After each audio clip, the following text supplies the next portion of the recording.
Ačiū žodį ir laukiame pono Oleko. Tikiuosi, tuoj prisijungsime. Labas, Arūnai, aš esu Truputį prisijungęs. pristatysiu šitą žmogų. Juozas Olekas, Europos parlamento narys.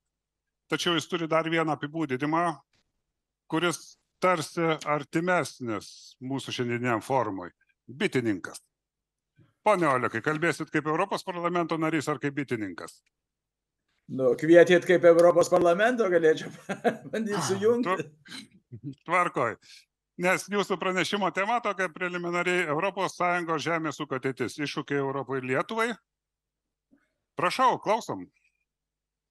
Tai ačiū, gerbiamas Arūnai, gerbiami kiti kolegos prelegentai ir klausytojai.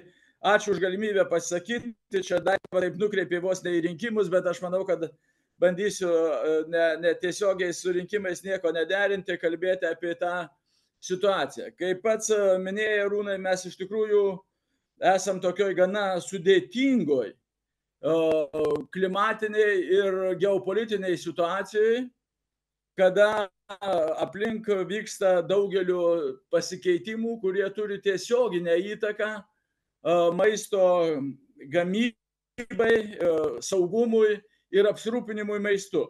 Tai šios kadencijos Europos parlamentas pradėjo darbą, kada dar karų liepsnos nebuvo taip įsiplieskę kaip dabar, bet užčiuopė tą vieną iš tokių gyslų, tai yra klimato kaitos poveikį žemės ūkio, neigiamą poveikį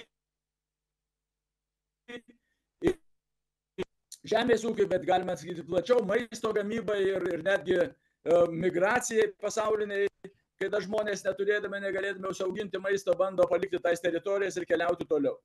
Tai turbūt, sakyčiau, kad net paženklintas šios kadencijos Europos parlamentas yra žaliuoju kursu.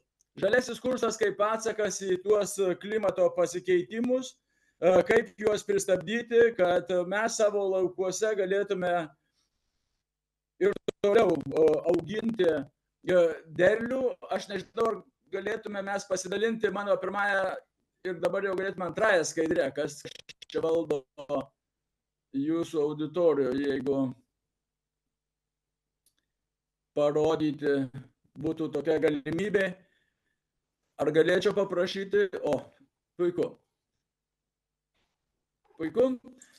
Tai paženklintas žaliojo kurso pasiūlymų, kuris iššaukia tam tikrus, sakyčiau, įtampas, kai kurie jos elementai, bet tikslas yra, man atrodo, tikrai galima sakyti šventas. Jeigu mes norim turėti galimybę auginti ir užsiauginti maistą, tai mums reikia sureaguoti į tuos klimato pokyčius, kurie yra įvykę ir ne tik, bet ir dėl žmonių tokios labai ekstensyvios veiklos, pramoniai, kariniai prasme, įvairiuose kituose dalykuose, bet ir žemės ūkį. Tai ką mes patys žemės ūkio žmonės galėtume kaip prisidėti. Čia yra išdėstyti žaliojo kurso tikslai, kurie leistų tą klimatą šiek tiek suvaldyti. Kitą skaidrę, jeigu galėtumėt. Ir tada Europos parlamente mes priėmėm visą eilę tam tikrų priemonių, kaip sumažinti CO2 išmetimus, žemės ūkio naudojimą. Tai štai yra išdėstyti vėlgi tie konkretų žaliojo kurso įgyvendinimo tikslai arba priemonės, kaip galėtume tą klimato kaitą suvaldyti. Visų pirma, mažindami CO2 išmetimus, pasiūlydami sukurti nuoseklesnę, subalansuotesnę klimato tikslų įgyvendinimo sistemą, užtikrinti tokį teisingą ir socialinį sąžiningą perėjimą ir išlaikant ES konkurencingumą bei kovos su klimatu lyderės poziciją.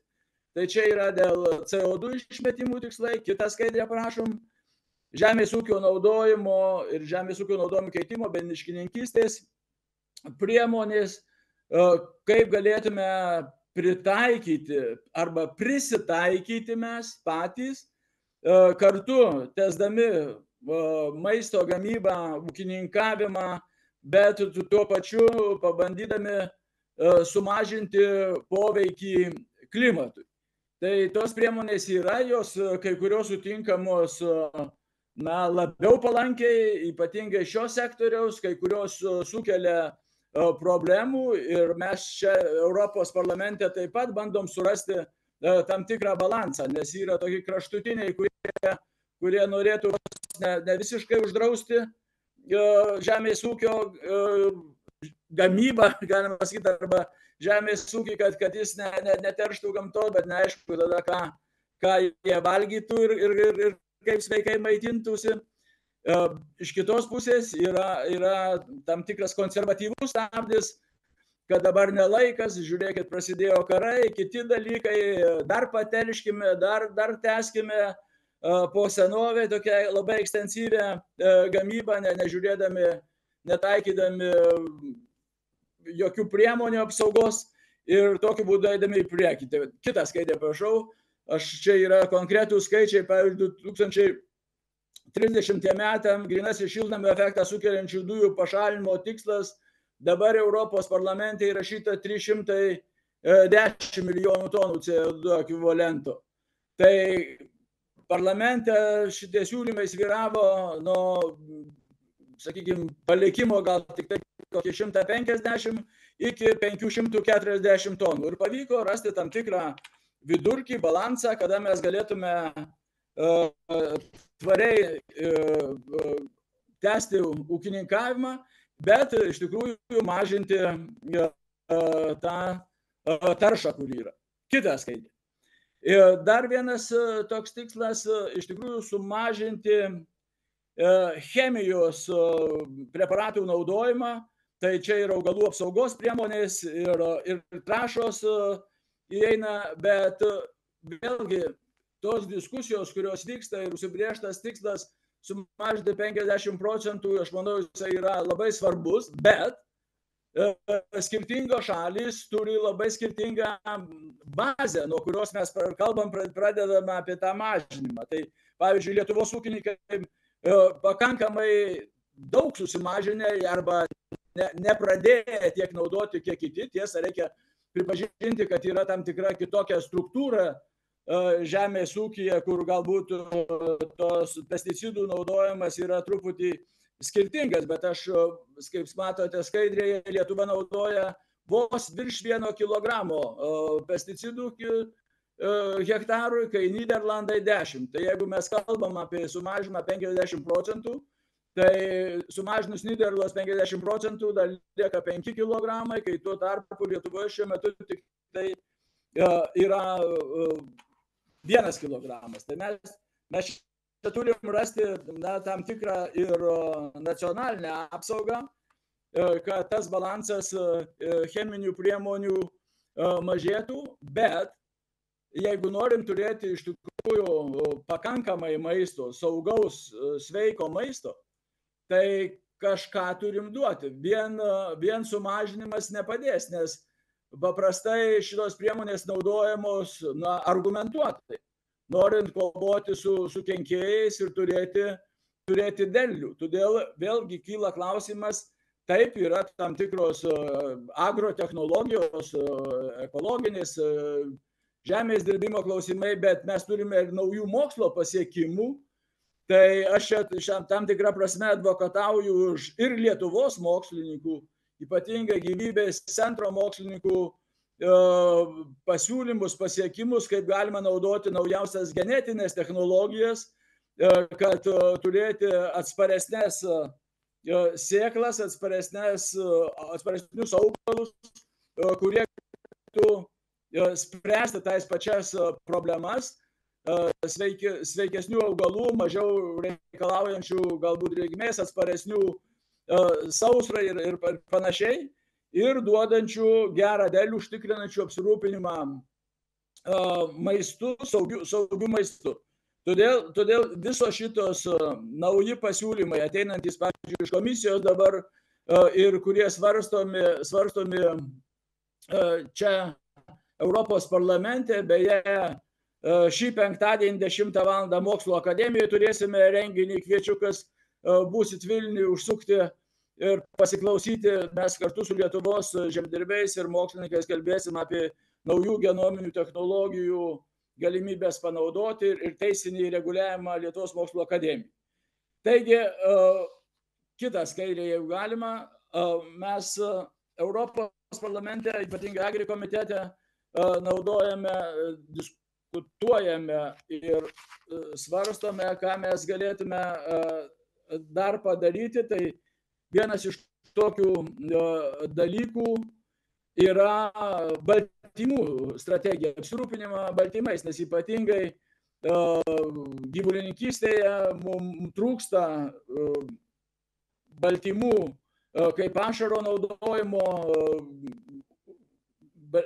ir tuos baltymus mes, augaliniai baltymus, dažniausiai importuojame iš tokių tolimų šalių, kaip Pietų Amerikos, kur ir teisinis reguliavimas yra kitas, kokio mes ne visada norėtume, kad jis toks būtų, ir kertami miškai, ir pervežimai vėl sukelia papildomus taršalus pasaulyje, todėl mes turime galvoti ir žiūrėti, kaip tą galėtume padaryti, apsirūpindami baltymais pakankamai čia Europoje, ir tam, matyt, reikia pritaikyti vėlgi įvairias naujas ir schemas, skatinančias tokio baltyminių augalų auginimą ir vėlgi tų pačių mokslo diegimą. Toliau prašom. Čia aš paminėjau truputį apie naujas genetinės technologijas. Dar vieną skaidrę, kitą prašau. Europos parlamente mes taip pat diskutuojam ir raginam šalis narys pabandyti daugiau savarankiškumo, tiek apsirūpinant trąšomis, tiek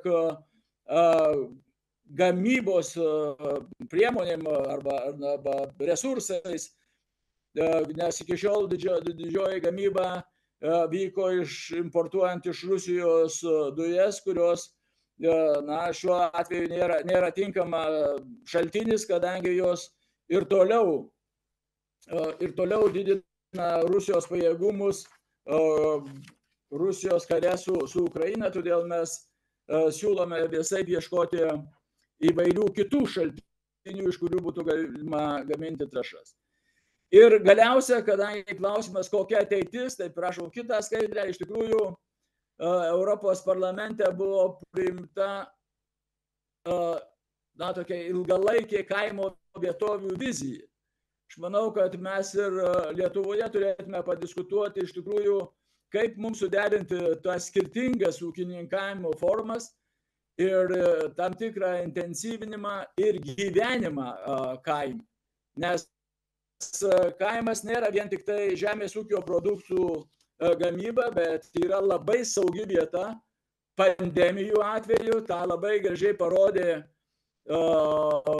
COVID pandemija, kaip ne vienas miestietis pasitraukė į senelių ar tėvelių namus ir leido laiką, išmoko dirbti nuotoliniu būdu ir išliko sveikas, būdamas tokioje natūralioje aplinkoje. Tai toj ES kaimo vietovių vizijoje ten yra dar daugiau siūlymų iš tikrųjų žiūrėti, kaip išsaugoti tam tikrą infrastruktūrą. Čia mes Lietuvoje turim tokį priešingą tendenciją uždaryti mokyklas, ligoninės ir kitus ir bandyti viską labai centralizuoti.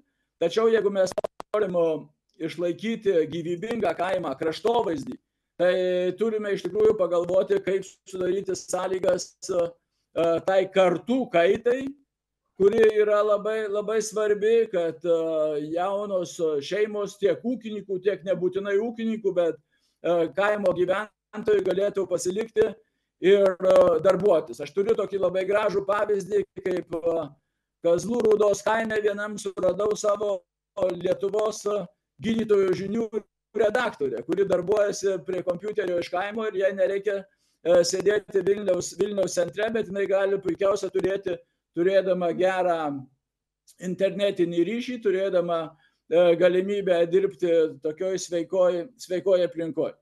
Tai dėl to yra ta vizija ir tie mūsų tolimesni siūlymai, gal dar vieną skaidrę turėtume, kaip pabandyti pakeisti teisės aktus, kad dėl naujų maisto produktų patvirtinimo, dėl maisto grandinių trumpinimo, dėl, sakykime, įsigijimo, apsirūpinimo, Lietuvoje turbūt tą vadiname viešųjų pirkimų, kai galima panaudoti trumpasias grandines ir tokį apsirūpinimą vietiniu maistu ir paramą ten ūkininkaujantiems žmonėms.